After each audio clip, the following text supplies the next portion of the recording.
जय हिंद बच्चों, आज की कक्षा में आप सभी का स्वागत है।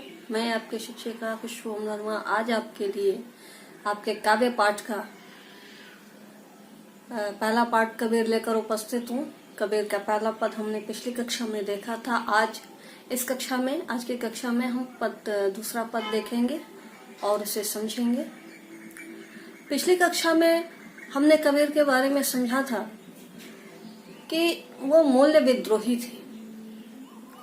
मूल्य विद्रोही कहने का मतलब ये नहीं कि उन्होंने हर चीज का विद्रोह किया, जो भी प्रचलित परंपरा है उसका विद्रोह किया।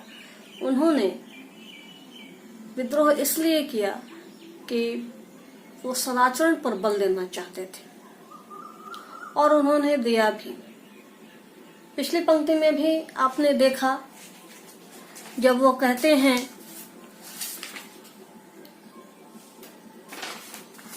हम तो एक एक करी जाना, दोई कहे तिनको जग जिन नाहिन पहचाना। एक पवन एक ही पानी, एक ज्योति समाना। एक खाक गढ़े सब भाड़े, एक कोहरे साना। जैसे बाढ़ी काष्ठ ही काटे, अगिन न काटे कोई। सब घटे अंतर तू ही व्यापक, धरे स्वरूपै सोई। माया देख के जगत लुभाना, काहे रे नर गरबाना। निर्भय भया कछु नहीं व्यापै, कहे कबीर दीवाना।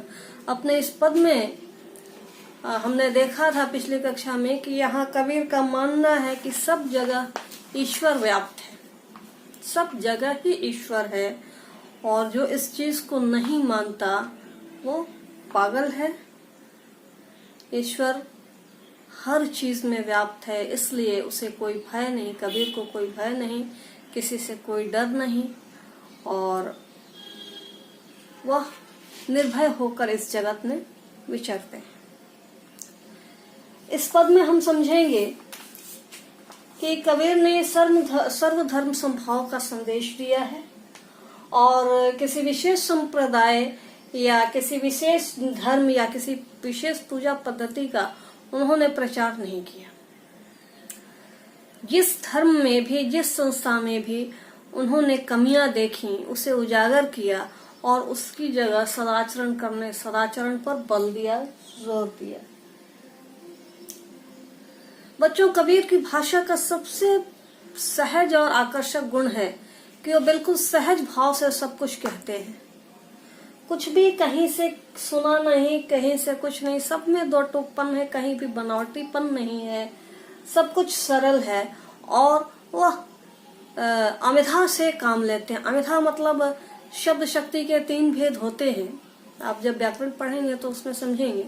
शब्द शक्ति के 3 भेद होते हैं, अमिधा, लक्षणा, व्यंजना। तो अमिधा मतलब होती है कि जो बात सीधे सीधे कही जाए, बिल्कुल तोड़ मरोड़ नहीं या घुमा फिरा कर कोई बात नहीं कहनी। और इसका सबसे अच्छा उदाहरण हम इस पद में देखेंगे, दूसरे पद संख्या 2 में देखेंगे और समझेंगे। देखिए, संतो देखत जग बौराना, साच कहो तो मारन भावे। झूठे जग पतियाना, नेमी देखा धर्मी देखा, प्राप्त करे स्नाना।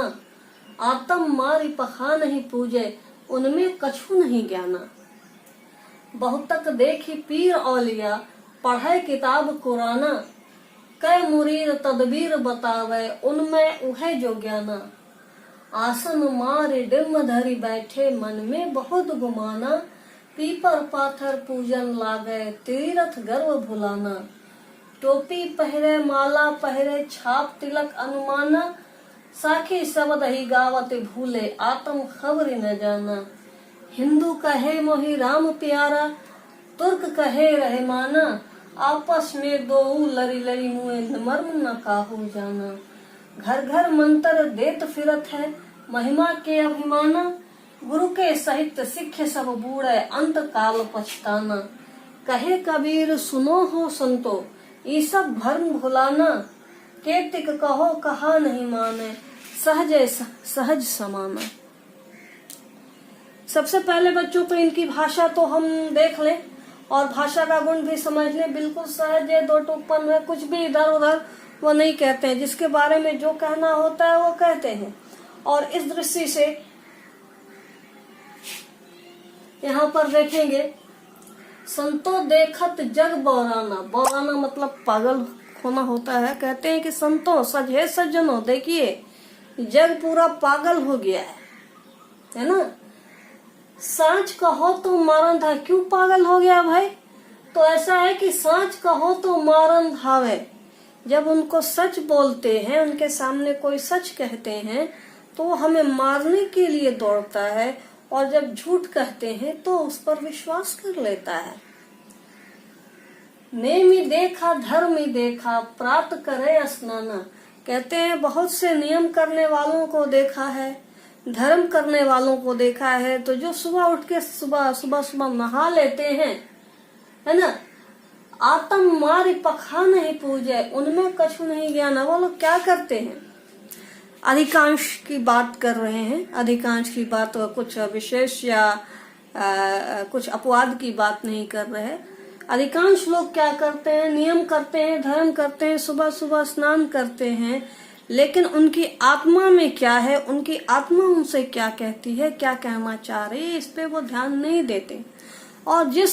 और चूंकि कबीर का कहना है, हम सभी जानते हैं कि आत्मा तो हमारे अंदर में है, ईश्वर हमारे अंतर में व्याप्त है, और जब ईश्वर हमारे अंतर में है, हमारी आत्मा में है, तो हमें बाहर की सुनने से और बाहर की करने से क्या मिलेगा? अपनी आत्मा की बात सुनिए, वो क्या कहती है, उस ढंग से काम करिए, तो ही आपके पास ज्ञान है और आप ज्ञानी हैं। बहुत देखे पीर औलिया, पीर औलिया भी बहुत देखे, जिन्होंने बहुत सारे किताब कुरान पढ़े। कई मुरीद तदबीर बतावे, कितने ही शिष्य, कितने ही ज्ञानी लोग तकदीर बताते हैं, तदबीर बताते हैं। उनमें वह जो ज्ञान, उनमें वही ज्ञान है। आसन मारे डिम्ब धरी बैठे। आप कुछ लोग होते हैं एकदम धुनी रमा लेते हैं, और कुछ अभिमान करते हैं, एकदम डिम्ब धरी बैठ गए, पालथी मार करके आसन मंत्र जप रहे हैं, और उनके मन में बहुत घमंड है कि हम बहुत बड़े ज्ञानी हैं, बहुत बड़ा पूजा पाठ करने वाले हैं, सन्यासी व्यक्ति हैं।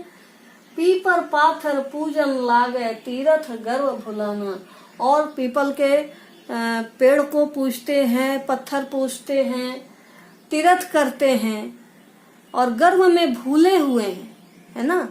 गर्व उनके घमंड उनके भीतर में व्याप्त है कि मैं बहुत बड़ा काम कर रहा हूँ, मैं ईश्वर का बहुत बड़ा शिष्य हूँ, बस बहुत बड़ा मुरीद हूँ, है ना। तो और ये सब करके तीर्थ वगैरह घूम के, जितने भी तीर्थ स्थल है वहाँ घूम करके वो बिल्कुल ये करके बैठे हैं कि हाँ मैं बहुत, अब मैंने ईश्वर की बहुत पूजा की है, मैं तो सीधे मेरे लिए तो सीधे स्वर्ग का द्वार खुला है। ठीक है। टोपी पहने माला पहने छाप तिलक अनुमानना। टोपी पहने हैं, माला पहने हैं, छाप तिलक लगाकर घूम रहे हैं, साखी शब्द गा रहे हैं, धुनी रमा रहे हैं, लेकिन उनके आत्मा में क्या है, उनकी आत्मा क्या कहती है, उनका अपना मन क्या कहता है, इस पर विचार नहीं करते। ये बात बिल्कुल ठीक उसी तरह है कि जैसे आपको किताब मिलती है पढ़ने के लिए, तो आप बिल्कुल उसको हूबहू पढ़ जाते हैं, लेकिन उस कविता में, उस पाठ में, उस कहानी में, जो किताब आपने पढ़ी है, उसमें कवि या लेखक क्या कहना चाहता है, यह आप नहीं पढ़ा पाते। यानी कि उस पाठ की ना लक्षणा शक्ति आपको समझ में आ रही है, न व्यंजना शक्ति समझ में आ रही है, बस अमिधा जो उसने लिखा है वही समझ में आ रहा है। तो ऐसा नहीं है। आप जब तक उसके लिखे का मर्म नहीं समझेंगे, तब तक आपको समझ में नहीं आएगा, तब तक आपको ज्ञान की प्राप्ति नहीं होगी। हिंदू कहे माई राम प्यारा, तुर्क कहे रहमाना, आपस में दो लड़ी लड़ी मुए, मर्म न का हो जाना। हिंदू कहता है कि मुझे राम प्यारा है, मुसलमान कहता है मुझे रहीम प्यारा है, अल्लाह प्यारा है। लेकिन और यही राम रहीम में दोनों आपस में लड़ कट रहे हैं, सांप्रदायिकता फैल रही है, धर्म विद्वेष फैला रहे हैं, लेकिन ये नहीं समझ रहे कि राम और रहीम तो दोनों ही हैं। इस संसार को रचने वाला तो ईश्वर एक ही है। हम किस रास्ते जाते हैं, हमने रास्ते अलग अलग अपने धर्मों के अनुसार, अपने संप्रदाय, अपने विश्वास के अनुसार बना रखे हैं, लेकिन इस जग का रचयिता ईश्वर तो एक ही है।